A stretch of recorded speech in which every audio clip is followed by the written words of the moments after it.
Estamos vivendo em um mundo cada vez mais complexo e instável. O aumento da população mundial, as mudanças climáticas e a velocidade com que a tecnologia evolui são apenas alguns dos fatores que contribuem para que tenhamos crises cada vez mais frequentes. Mas apesar de convivermos com crises quase que continuamente, ainda entendemos pouco sobre esse assunto. Neste vídeo, vou mostrar um aspecto muito importante: o impacto de uma crise no fluxo de despesas e receitas de uma empresa. Para ajudar a entender esse impacto, vou empregar um gráfico que no eixo vertical traz os valores e no horizontal vamos representar a linha do tempo. Repare que esse gráfico é apenas ilustrativo. Esta linha azul representa as receitas da empresa. Toda empresa operando normalmente gera valores de receita que são uma função direta de sua operação. Então se estabelece um nível de operação normal, que é a média de suas atividades. Quando ocorre uma crise, a operação é reduzida, podendo até mesmo ser interrompida. Imagina um restaurante que é instalado numa região que sofre uma severa chuva de verão, uma chuva muito forte. Se o restaurante for alagado, vai precisar parar suas operações para fazer limpeza e reparo dos equipamentos que foram danificados. Depois de algum tempo, e em função do esforço feito, o restaurante começa a retomar suas atividades. Mas se os danos tiverem sido muito grandes, nem sempre uma empresa consegue retomar um nível de atividade plena e passa a operar a um nível que é um patamar bem abaixo ou abaixo do nível anterior. Agora vejamos a linha vermelha, que representa os custos. Repare que durante uma operação normal, os custos ficam abaixo da receita. É isso que gera o resultado operacional ou lucro daquele negócio. Mas quando chega a crise, o esforço na recuperação dos danos vai implicar um aumento dos gastos, sem diminuir as despesas, que são normais, né? Aluguel, salário, impostos. O resultado é que durante a crise as despesas aumentam muito. Então, o aumento das despesas de um lado e a redução das receitas do outro cria um custo extra, que representa um prejuízo ao negócio. Essa situação pode ser extremamente perigosa, pois caso a empresa não consiga arcar com esse custo ou financiar esse prejuízo, pode vir a fechar as portas.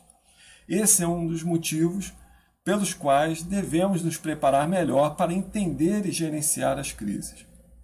O gerenciamento de crise pode reduzir muitos danos e sofrimentos que uma crise causa. Em relação ao fluxo de receitas e despesas, o gerenciamento de crise vai atuar nos dois sentidos. Primeiramente, vamos ver a curva de receitas. 3 aspectos podem ser melhorados. O primeiro é a redução da queda no nível operacional, fazendo com que a operação seja reduzida ao mínimo, evitando interromper as operações. Ações preventivas, elas podem ajudar bastante nesse aspecto.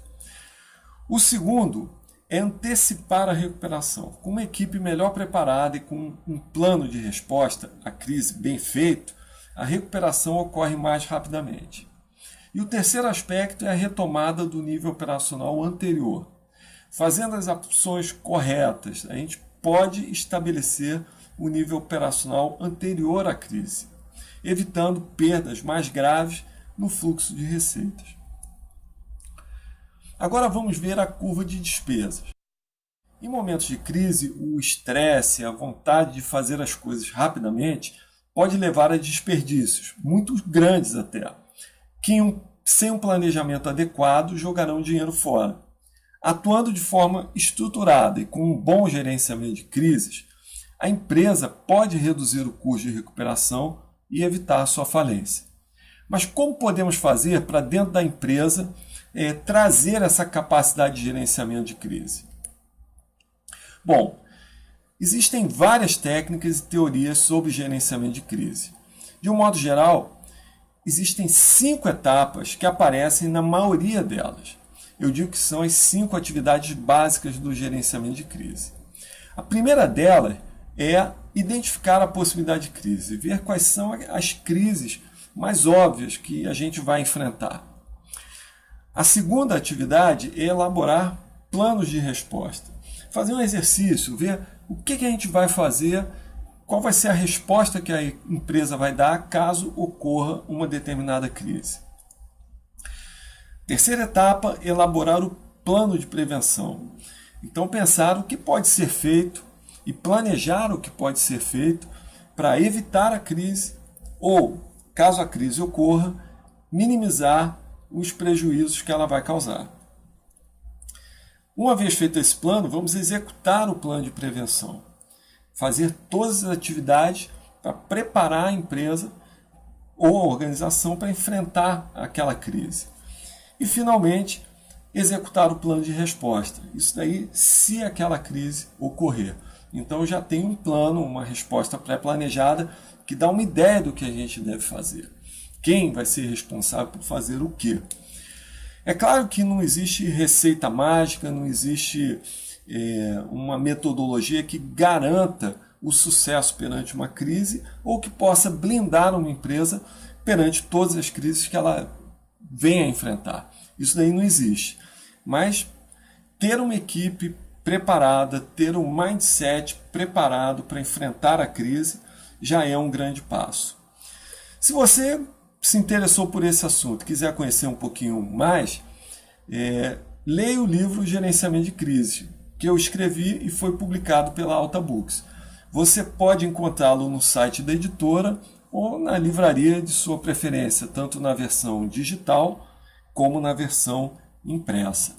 E se quiser conhecer um pouco mais do meu trabalho, pode visitar o meu site cmsena.com.br.